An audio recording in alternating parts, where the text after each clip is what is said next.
moçada, beleza? Professor Bruno voltando com o nosso curso de TypeScript. Na aula de hoje vamos aprender sobre generics. Muito bem, pessoal, vamos lá, nossa aula 29. Na aula de hoje vamos aprender sobre generics.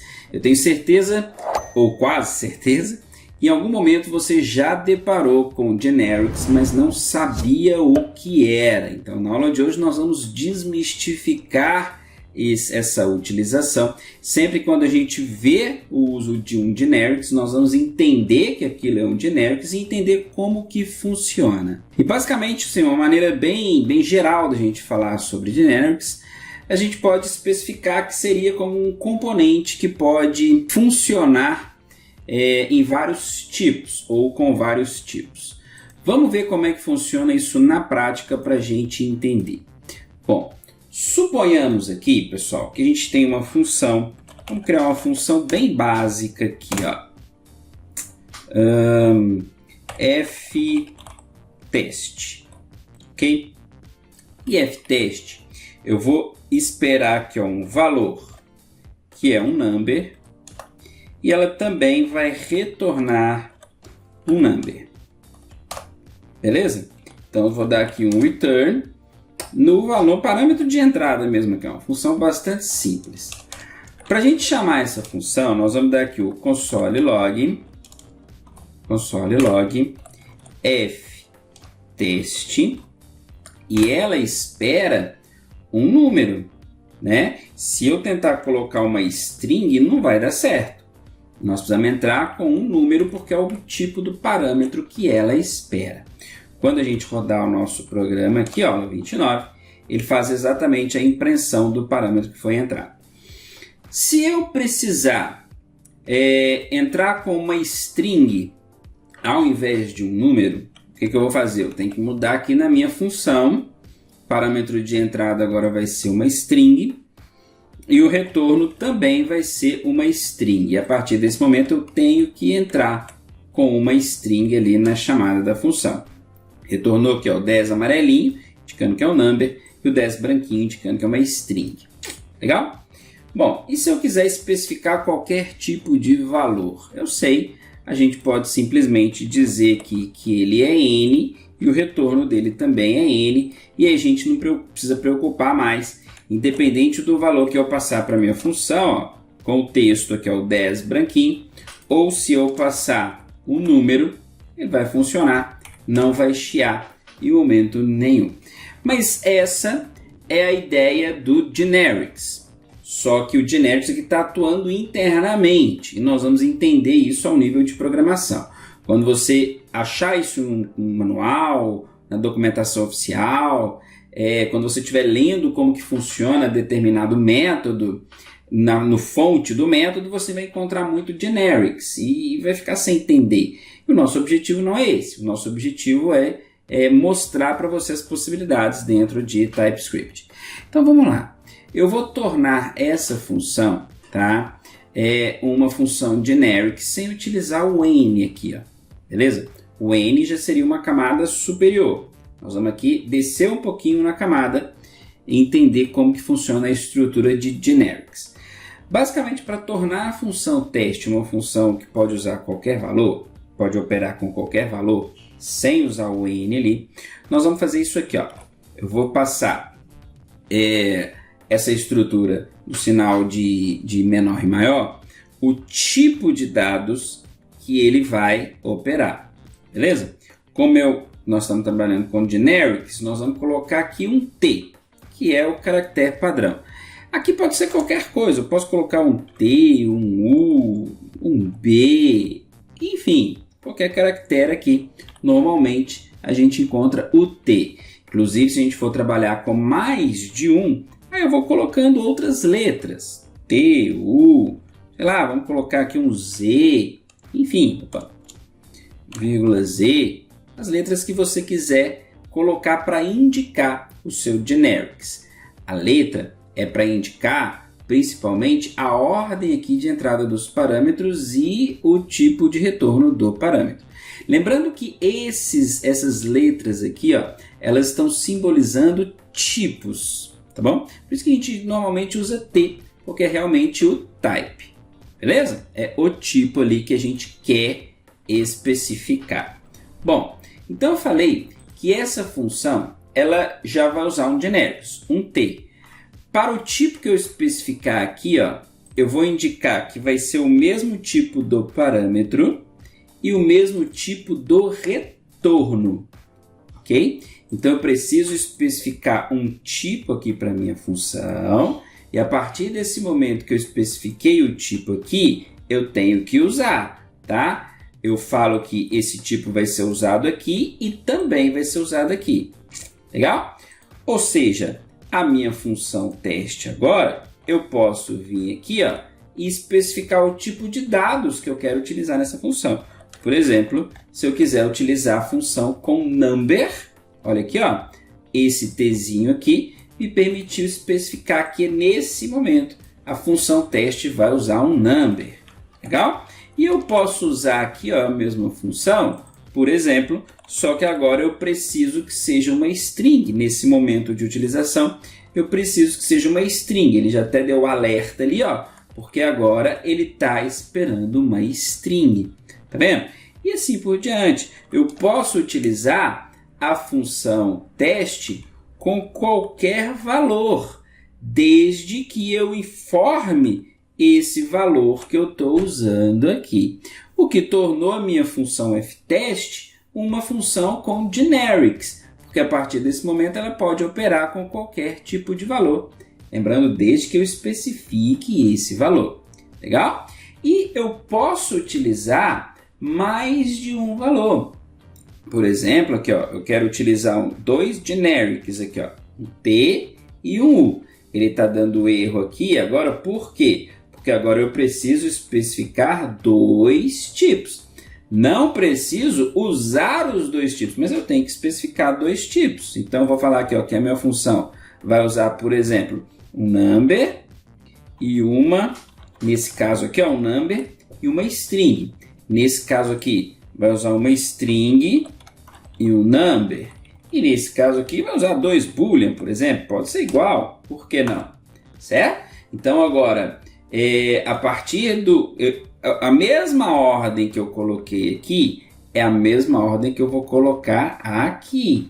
Então, veja bem, se eu quiser, ó, entrar, eu não necessariamente preciso colocar dois parâmetros indicando os dois tipos que eu coloquei aqui, tá? Eu quero, por exemplo, utilizar o primeiro tipo no parâmetro e o segundo tipo no retorno. Então, eu coloco um U aqui, identificando que este retorno aqui, tá? Ele é deste tipo aqui. E por que está dando erro aqui? Porque eu estou retornando V, que é um valor do tipo T. Aqui, ó, do primeiro tipo especificado. Vendo? Mas eu estou falando, ó, o retorno, ele não é do primeiro tipo, ele é do segundo tipo, tá? Então, não adianta eu simplesmente colocar um U aqui, porque um é um tipo, um não é um dado, tá? Então, eu tenho que criar algum valor que seja do tipo 1, por exemplo, R aqui, ó, do tipo, ó, falei R, coloquei T, né? R do tipo U e retornar o R. Legal? Mas veja bem, eu posso aqui, ó, criar um parâmetro, por exemplo, aqui também, ó. Colocar o R do tipo U, certo? E aí, ó, retornar, ali deu erro que já tinha, né? Retornar o R aqui normalmente. Por que está dando erro nas minhas funções? Porque agora eu tenho duas entradas. Legal? Então, eu preciso, no primeiro caso, ó, eu especifiquei que vai ser um number e uma string. Então, eu tenho que colocar um number e uma string. Legal? No segundo caso, eu especifiquei que ia ser uma string e um number. Então, eu tenho que entrar aqui com uma string e um number. Beleza? E no terceiro caso, eu especifiquei que teste vai receber um boolean e um boolean. Então, tem que colocar aqui, passar para ele, de alguma forma, dois elementos do tipo boolean. Lembrando que, o que vai retornar aqui no primeiro caso? Tá vendo? Na verdade, em todos os casos, ele sempre vai retornar o segundo tipo. Tá vendo? O U é o retorno. Então, a primeira função ele vai retornar o B, certo? A segunda função ele vai retornar o 10 e a terceira função ele vai retornar o false. Vamos ver se isso é verdade. Aqui, ó, vamos limpar a tela, rodar aqui a aula 29. Tá aqui, ó. Primeira função retornou o B, eu especifiquei aqui o meu tipo de retorno U, tá vendo? A primeira função, a segunda função o 10, porque é o segundo tipo, certo? E a terceira função o false, porque é o segundo tipo. Legal? Muito bom, muito bom, muito bom. Lembrando que generics a gente pode usar em funções, interfaces, classes, tá? Para poder especificar sempre o tipo que a gente quiser trabalhar. Ok? Vamos ver aqui, por exemplo, como que a gente pode utilizar o generics em uma classe, por exemplo, tá? Olha aqui, ó, class, vamos criar uma classe aqui, ó, C underline test, ok? E eu quero informar aqui, ó, que eu vou usar um generic, legal? Isso faz com que, quando eu for instanciar a classe, eu tenho que informar o tipo que eu estou passando aqui para ela. Show? Então, vamos criar aqui, ó, um public. Public nem precisa colocar, né? Mas nós vamos colocar, por exemplo, aqui, ó, um valor que é do tipo que eu passei ali. Show? Ele está reclamando ali porque eu não inicializei ele, né? Eu não inicializei o cara, ele está vazio aqui, né? Por exemplo, eu preciso inicializar com algo que seja daquele tipo ali, certo? Então, a gente vai fazer essa inicialização no construtor, ok? Então, vamos aqui, ó, constructor. Eu preciso indicar o valor aqui, ó, vou colocar também valor, tá? Do tipo T, que é o tipo que está aqui, ok? E vou falar que this valor recebe valor. Pronto. Sumiu o errinho aqui, sumiu o problema. Por que sumiu o problema? Como que ele sabe o tipo que vou atribuir aqui? Que eu estou usando o T em todos, tá vendo? Quando eu criar a classe, eu preciso informar esse cara aqui, ok? Que vai passar para todo mundo aqui, ó. No caso, ele vai ser usado no construtor. Então, como que eu instancio essa classe? Por exemplo, aqui, ó, CT1, classe test1, new C test. E aí, como eu tenho generics ali, eu preciso passar o tipo que eu vou usar. Por exemplo, sei lá, vamos colocar aqui com number. Vamos usar um tipo number. E preciso especificar ali o tipo. Olha que legal. Ele já até falou pra gente aqui, ó, valor é do tipo number. Mas de onde que ele tirou esse number? Exatamente daqui. Tá vendo? Se eu colocar uma string aqui, olha que legal. String, ele vai falar agora que a minha função espera um valor do tipo string. Legal, né? Show de bola isso.